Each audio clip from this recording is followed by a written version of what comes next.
Hello friends, GS mentor के official YouTube channel में आप सभी लोगों का स्वागत है। फ्रेंड्स, अभी एक लेटेस्ट वैकेंसी देखने में आया है और यह वैकेंसी नवोदय विद्यालय समिति के द्वारा रिलीज़ किया गया है। यह वैकेंसी नॉन टीचिंग पोस्ट के लिए निकाला गया है और इसमें कई प्रकार के पोस्ट का वर्णन किया गया है। तो चलिए आज हम लोग इसको समझते हैं और अपनी रिक्वायरमेंट के अनुसार से इसको आप फिलअप भी कर सकते हैं।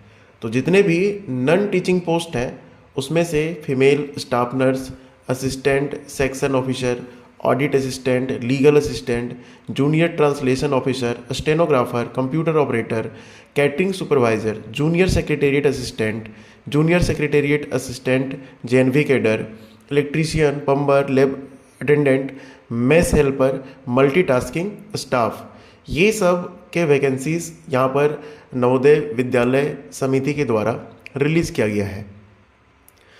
तो जो अभी तक सिर्फ एसएससी के फॉर्म्स को भरते आए हैं वो इस फॉर्म को भी ज़रूर भरिएगा, क्योंकि इसमें आपके चांसेस हाई रहेंगे। क्यों, इसका कारण हम लास्ट में बताते हैं। सबसे पहले यहाँ पर अगर हम लोग देखते हैं तो फीमेल स्टाफ नर्स की वैकेंसी निकाली गई है और इसकी टोटल वैकेंसी अगर हम लोग बात करेंगे तो 121 है। UR, EWS, OBS, SC, ST सारे कैटेगरी के अलग अलग यहाँ पर आपको फॉर्म दिख रहे हैं हम लोग को। इसी तरीके से असिस्टेंट सेक्शन ऑफिसर है, इसके जो टोटल वैकेंसीज़ हैं ये है 5। इसके अलावा ऑडिट असिस्टेंट के वैकेंसी देख सकते हैं 12। जूनियर ट्रांसलेशन ऑफिसर, इसके वैकेंसीज़ यहाँ पर देख सकते हैं आप 4 हैं। लीगल असिस्टेंट इसके हैं 1। स्टेनोग्राफर ग्रुप सी का 23 वैकेंसी है। कंप्यूटर ऑपरेटर इसकी वैकेंसी 2 है। कैटरिंग सुपरवाइज़र की वैकेंसी 78 है। इसके अलावा जूनियर सेक्रेटेरिएट असिस्टेंट की वैकेंसी 21 है। नेक्स्ट आप देख सकते हैं यहाँ पर junior secretariat assistant group C की वैकेंसी 360 है। एक अच्छी वैकेंसी यहाँ पर हम लोग को नज़र आ रही है। इलेक्ट्रीशियन कम प्लम्बर की वैकेंसी देख सकते हैं 128 हम लोग को दिख रहा है।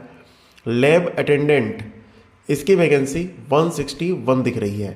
मैस हेल्पर की वैकेंसी 442 भारी संख्या देखने को मिल रहा है यहाँ पर। एंड मल्टीटास्किंग स्टाफ की वैकेंसी यहाँ पर 19 है। तो इस तरीके से कई पोस्टों पर यहाँ पर वैकेंसी रिलीज़ की गई है और यह एक सेंट्रल लेवल की वैकेंसी मानी जाती है, बहुत अच्छी वैकेंसी मानी जाती है और बहुत तौर तरीके से इसका एग्ज़ाम भी होता है और रिजल्ट भी घोषित किए जाते हैं। फ्रेंड्स, बीच में आपको बता देते हैं कि ये वैकेंसी आपको फिलअप क्यों करना चाहिए। तो फ्रेंड्स, इस वैकेंसी के बारे में बहुत लोगों को जानकारी भी नहीं होती है, ठीक है। और एसएससी की अगर कोई वैकेंसी हम लोग को देखने के लिए जब मिलता है, चाहे एमटीएस का हो या स्टेनो का हो या फिर सीजीएल का हो या सीएचएसएल का हो, तो इसको सारे लोग तो भरते ही हैं, लेकिन ये सब फॉर्म को नहीं भरते हैं। तो जो तैयारी आप की है उस तैयारी को यहाँ पर भी आप यूज़ कर सकते हैं। इसकी खास बात ये है कि इसकी जो फ़ी है ना, मैक्सिमम पोस्ट की 1000 है, ठीक है। और इस 1000 को देख करके ही बहुत सारे लोग क्या करते हैं, छोड़ देते हैं, फॉर्म को नहीं भरते हैं और यहीं पर कंपटीशन तो 50% कम हो जाता है, ठीक है। तो इसलिए हम चाहेंगे कि अगर आपके पास में चंद पैसों की जुगाड़ हो जाए तो इस फॉर्म को आप ज़रूर भरिएगा। और दूसरा ये चीज़ है कि वैकेंसी कम देख करके बहुत सारे लोग नहीं भरते हैं, तो वहाँ भी कंपटीशन कम हो जाता है। इसलिए जो लोग इसमें भरेंगे और थोड़ा भी मेहनत कर देते हैं तो उसके सिलेक्शन के चांसेस बहुत ज़्यादा बन जाते हैं। इसलिए हम रिक्वेस्ट करेंगे कि आप प्लीज़ इस फॉर्म को भरिए। जो लोग हमेशा छंटते आए हैं, है ना, उनके लिए ये फॉर्म बहुत अच्छा साबित होगा। फ्रेंड्स, अब देखते हैं हम लोग यहाँ पर कि जितने भी पोस्ट यहाँ पर निकाले गए हैं उसके एलिजिबिलिटीज़ क्या है ना, और क्या इसमें हम लोग फिलअप कर सकते हैं या नहीं भर सकते हैं। तो यहाँ देखिए, सबसे पहले फीमेल स्टाफ नर्स, इसकी वैकेंसी को हम लोग ऊपर में देखे थे। पेमेंट अच्छा खासा है, देख सकते हैं यहाँ पर, और इसमें चाहिए बीएससी ऑनर्स नर्सिंग में, ठीक है। तो जो बीएससी नर्सिंग किए हैं उन लोगों के लिए वैकेंसी है। दूसरा आप देखेंगे यहाँ पर असिस्टेंट सेक्शन ऑफिसर, इसके बारे में देखिए तो यहाँ पर आपका है बैचलर डिग्री होना चाहिए और साथ में 3 साल का एक्सपीरियंस होना चाहिए इस फील्ड में, चाहे सरकारी जगह में आप काम किए हैं या ऑटोनॉमस बॉडी में काम किए हैं या फिर सेमी गवर्नमेंट में काम किए हैं। वहाँ पर अगर एक्सपीरियंस 3 साल का है तो इसको भर सकते हैं। अभी वेट कीजिएगा कि जो जिसके पास एक्सपीरियंस नहीं है क्या वो फॉर्म को भर सकते हैं कि नहीं भर सकते हैं। तो इसके लिए भी फॉर्म है, अंत तक वीडियो को देखिएगा। नेक्स्ट है ऑडिट असिस्टेंट। तो ऑडिट असिस्टेंट में चाहिए बीकॉम की डिग्री, और जो खास करके कॉमर्स वाले हैं उन लोगों के लिए बहुत अच्छा ये अवसर माना जाएगा। 3 साल का इसमें एक्सपीरियंस भी चाहिए। आप कहीं से एक्सपीरियंस सर्टिफिकेट भी बना सकते हैं, सेमी गवर्नमेंट, गवर्नमेंट या ऑटोनोमस बॉडी है ना, और इसको भर सकते हैं। बहुत अच्छा फॉर्म इसको माना जाएगा। नेक्स्ट है जूनियर ट्रांसलेशन ऑफिसर का। इसमें आप देख सकते हैं कि इसमें मास्टर डिग्री चाहिए। सब जगह मास्टर डिग्री आप देख सकते हैं, हिंदी का या इंग्लिश का या लैंग्वेज का जो हमारा यहाँ पर है ना। तो खास करके हिंदी और इंग्लिश में मास्टर डिग्री अगर आपके पास में है तो यहाँ पर इसको फॉर्म फिलअप कर सकते हैं आप। नेक्स्ट है लीगल असिस्टेंट। तो इसमें तो आपको लॉ की डिग्री चाहिए, है ना, जो नॉर्मल लोगों के पास तो होता नहीं है, लेकिन जिसके पास होता है उसको ज़रूर भरना चाहिए। नेक्स्ट यहाँ पर देख सकते हैं स्टेनोग्राफर। स्टेनोग्राफर के लिए भी वैकेंसी है। तो इसमें 12th पास चाहिए, और जो भी स्टेनोग्राफी सीखे हुए हैं वो जरूर इस फॉर्म को भरिएगा। स्किल टेस्ट भी यहाँ पर किस तरीके से होता है वो आपका लिखा हुआ है ना, और 80 वर्ड पर मिनट यहाँ पर लिखा हुआ है, तो इसको आप देख सकते हैं। नेक्स्ट है आपका कंप्यूटर ऑपरेटर। कंप्यूटर ऑपरेटर में आपका BCA चाहिए, है ना, BCA वाले इसमें भर सकते हैं, और बहुत अच्छा पोस्ट इसका है ना, तो इसको ज़रूर भरिएगा BCA वाले खास करके। BSc IT है तो वो भी भर सकते हैं। नेक्स्ट है कैटरिंग सुपरवाइज़र। तो ये लेवल 4 का जॉब है, जिसमें आपको बैचलर डिग्री तो चाहिए ही चाहिए, इसके साथ साथ में आपको यहाँ पर एक्सपीरियंस भी चाहिए। कैटरिंग में एक्सपीरियंस 10 साल का चाहिए, तो इसको भर सकते हैं आप। नेक्स्ट है जूनियर सेक्रेटेरिएट असिस्टेंट। तो इसमें आपका सीनियर सेक्रेटरी यहाँ पर देख सकते हैं क्लास 12 की आपकी वैकेंसी को भरने के जैसा इसको माना जाता है, और इसमें क्लास 12 का आपका सर्टिफिकेट चाहिए, और इंग्लिश टाइप राइटिंग 25 वर्ड पर मिनट, और हिंदी टाइप राइटिंग के बारे में भी यहाँ पर लिखा हुआ है 25 वर्ड पर मिनट हिंदी टाइप राइटिंग के बारे में, और इंग्लिश टाइप राइटिंग के बारे में 30 वर्ड पर मिनट है। ठीक है, इसके अलावा बोला गया है कि past +2 level of senior secondary from CBSE या स्टेट बोर्ड। तो यहाँ पर ये लोग भी भर सकते हैं। यानी इसमें सीधा सीधी अगर देखिएगा तो क्लास 12 पास होना चाहिए, और आपको यहाँ पर टाइपिंग आपका आना चाहिए। ठीक है, टाइपिंग आना चाहिए, जिसका स्पीड 30 और 25 रखा गया है, ये आपको ध्यान रखना चाहिए। डिजायरेबल भी है, इसको अपने से भी आप पढ़ सकते हैं, लेकिन मेन तो एसेंशियल क्वालिफिकेशन है, उसको आपको ज़रूर देखना चाहिए।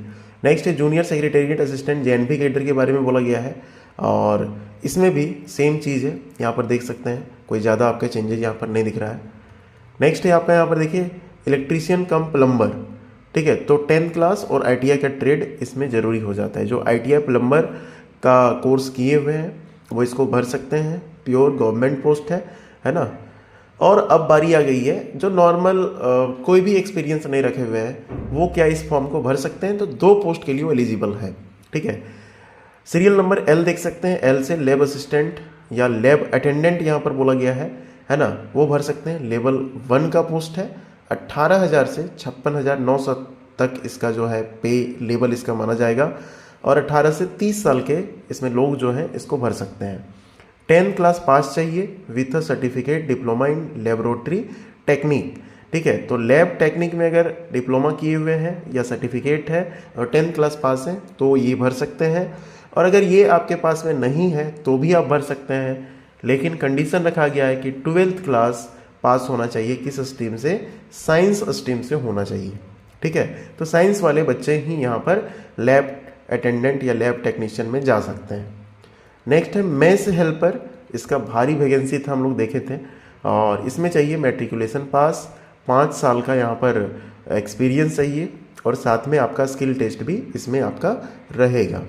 बाकी जिसके पास में कोई एक्सपीरियंस नहीं है, कोई साइंस से नहीं पढ़े हैं, है ना, तो वहाँ पर आ जाता है मल्टीटास्किंग स्टाफ की वैकेंसी। और मल्टीटास्किंग स्टाफ जो SSC भी निकालती है समय समय पर, तो सिर्फ इसमें चाहिए क्लास 10, है ना। क्लास 10 अगर पास हैं किसी भी डिवीज़न से, किसी भी बोर्ड से, आप यहाँ पर मल्टीटास्किंग स्टाफ की वैकेंसी फिलअप कर सकते हैं। एज रिलैक्सेशन भी है, 5 साल शेड्यूल कास्ट शेड्यूल ट्राइब वालों के लिए, फिर है आपका OBC वालों के लिए 3 साल का एज रिलैक्सेशन इसमें मिलेगा, जो आपका नॉर्मली सब एग्ज़ाम्स में हम लोग को देखने के लिए मिल जाता है। ठीक है, अगर फ़ी की बात करेंगे तो जो नर्स वाली वैकेंसी हम बताए थे उसमें 1500 फ़ी है, और बाकी जो आपका यहाँ पर अदर पोस्ट है ना, उसमें कुल मिला करके आपको 1000 रुपये लगेंगे। अगर SC ST हैं तो उनको सिर्फ 500 रुपये का प्रोसेसिंग फी यहाँ पर फी जो है देना पड़ेगा। बाकी OBC जनरल इन सभी लोगों के लिए 1000 सभी पोस्ट के लिए है, सिर्फ नर्सिंग को छोड़ करके। ठीक है, बाकी इसका सिलेबस, मोड ऑफ सिलेक्शन भी बताया गया है कि इसमें जहाँ जहाँ पर ज़रूरत होगा आपको रिटर्न भी देना पड़ेगा, स्किल टेस्ट भी देना पड़ेगा, इंटरव्यू भी देना पड़ेगा। लेकिन नॉर्मल पोस्ट अगर MTS है, लैब अटेंडेंट है, तो ये सब में ज़्यादा कुछ ज़रूरत नहीं पड़ेगा आपको, और इंटरव्यू तक जाने की ज़रूरत आपको नहीं पड़ेगी। अगर हम लोग सिटीज़ की बात करेंगे, कहाँ कहाँ पर एग्ज़ाम दिए जाएंगे, तो यहाँ पर भी सारे सिटीज़ आपके दिए हुए हैं इस लिस्ट में, है ना। और इसका PDF हम अभी डाल देंगे टेलीग्राम ग्रुप में। अगर टेलीग्राम ग्रुप ज्वाइन नहीं किए हैं तो प्लीज़ इसका टेलीग्राम ग्रुप ज्वाइन हम लोग का ज़रूर कीजिएगा। और वो हमारा टेलीग्राम ग्रुप है GS mentor official, GS mentor official. Video के कमेंट बॉक्स में भी और जो हमारा डिस्क्रिप्शन है उसमें भी आपका ये लिंक हम प्रोवाइड कर देंगे। अगर हम लोग बात करेंगे तो बिहार के अंदर में बहुत सारे जगह अलॉट किए गए हैं यहाँ पर एग्ज़ाम सिटी के रूप में। और अगर हम लोग झारखंड की भी बात करेंगे तो झारखंड में भी प्रमुख जगह आपको दिया गया है, जिसमें से 4 जगह इसमें आपका दिया गया है। ठीक है, तो देख सकते हैं धनबाद, रांची, जमशेदपुर, बोकारो, ये सब जगह आपको अलॉट कर दिया गया है। तो आपको दूर ज़्यादा परेशान नहीं किया जाएगा। यूपी है या फिर अदर वेस्ट बंगाल है तो उन लोगों के लिए भी प्रॉपर अच्छे सिटीज़ का यहाँ पर सिलेक्शन करके दे दिया गया है कि यही सब सिटीज़ में आपके एग्ज़ाम कंडक्ट करवाए जाएंगे। ठीक है, स्कीम एग्जामिनेशन देखेंगे तो फीमेल स्टाफ का आप देख सकते हैं पार्ट 1, पार्ट 2, पार्ट 3 में 3 पार्ट में आपका यहाँ पर बात बताया गया है कि ऐसे ऐसे क्वेश्चन आपके पूछे जाएंगे, जिसमें पार्ट 4 भी इंक्लूड रहेगा। और जो नॉर्मल पोस्ट हैं, जैसा कि हम बताएं कि नॉर्मल पोस्ट आपका जो एक लैब अटेंडेंट का है और एक आपका जो है हम लोग देखे थे अभी MTS का, उसको हम दिखा देते हैं ताकि जो जनरल लोग हैं कम से कम उतना जान जाएं कि इसमें क्या पूछा जाएगा। तो लैब अटेंडेंट वाले जो इंटर वाले साइंस स्ट्रीम के हैं तो पार्ट 1 में रीजनिंग एबिलिटी 15 क्वेश्चन 15 मार्क्स के पूछे जाएंगे। पार्ट 2 में जनरल अवेयरनेस रहेगा 15 क्वेश्चन 15 मार्क्स के। पार्ट 3 में इंग्लिश हिंदी का टेस्ट रहेगा 30 क्वेश्चन 30 मार्क्स के। पार्ट 4 में देख सकते हैं सब्जेक्ट स्पेसिफिक नॉलेज, यानी जो साइंस वाले बच्चे हैं साइंस से क्वेश्चन आपके रहेंगे और 60 क्वेश्चन 60 मार्क्स के आपको दिए जाएंगे। इस तरीके से 120 क्वेश्चंस रहेंगे और 120 मार्क्स भी रहेंगे। इसके लिए टोटल आपका टाइम कितना दिया रहेगा, तो 2.5 घंटे का समय दिया रहेगा, जो आपका बहुत अच्छा समय इसको माना जाएगा। और जो हमारा यहाँ पर एक MTS का पोस्ट था उसको आप देख लीजिए। तो MTS का पोस्ट देखेंगे तो इसके लिए जो सिलेबस है पार्ट 1, पार्ट 2, पार्ट 3 में आपका टेस्ट होगा और लैंग्वेज टेस्ट जनरल हिंदी और इंग्लिश का टेस्ट जो रहेगा उसमें नंबर ऑफ क्वेश्चंस 40 रहेंगे, 20-20 दोनों के, हिंदी और इंग्लिश के। टोटल मार्क्स 40 का यहाँ पर रहेगा। पार्ट 2 में अगर देख सकते हैं तो जनरल अवेयरनेस और करंट अफेयर 20 क्वेश्चन और 20 मार्क्स भी। और पार्ट 3 में बेसिक नॉलेज ऑफ कंप्यूटर आपका पूछा जाएगा। कंप्यूटर का अगेन यहाँ पर इंपॉर्टेंस बढ़ा हुआ है, 40 क्वेश्चन 40 मार्क्स के। इस तरीके से 100 क्वेश्चन 100 मार्क्स के आपके दिए रहेंगे और 2 घंटे में आपको कंप्लीट करना पड़ेगा।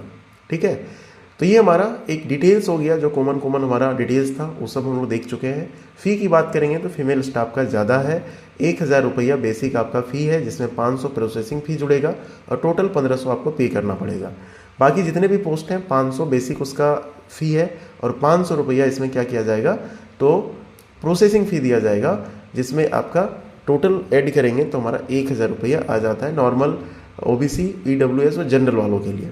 बाकी SC ST लोगों के लिए यहाँ पर टोटल आपका 500 रुपया दोनों के लिए बस प्रोसेसिंग फ़ी है और इसमें कुछ विशेष आपका नहीं दिया गया है। ठीक है, तो जितने भी पोस्ट हैं उसके वैकेंसी आप शुरू में देख सकते हैं, सिलेबस भी इसमें डाला हुआ है और नोटिफिकेशन आपका रिलीज हो चुका है ना। और इसमें जितने भी प्रॉपर डॉक्यूमेंट्स वगैरह चाहिए वो सब का भी फॉर्मेट यहाँ पर दिया गया है ना।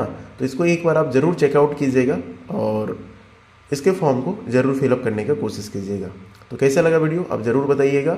इसी तरीके का अपडेट और भी चाहिए तो आप ज़रूर बताते रहिएगा कमेंट बॉक्स के माध्यम से, अपने कमेंट के माध्यम से, है ना। मिलते हैं नेक्स्ट वीडियो में, तब तक अपना ध्यान रखिए और अपना ख्याल रखिए।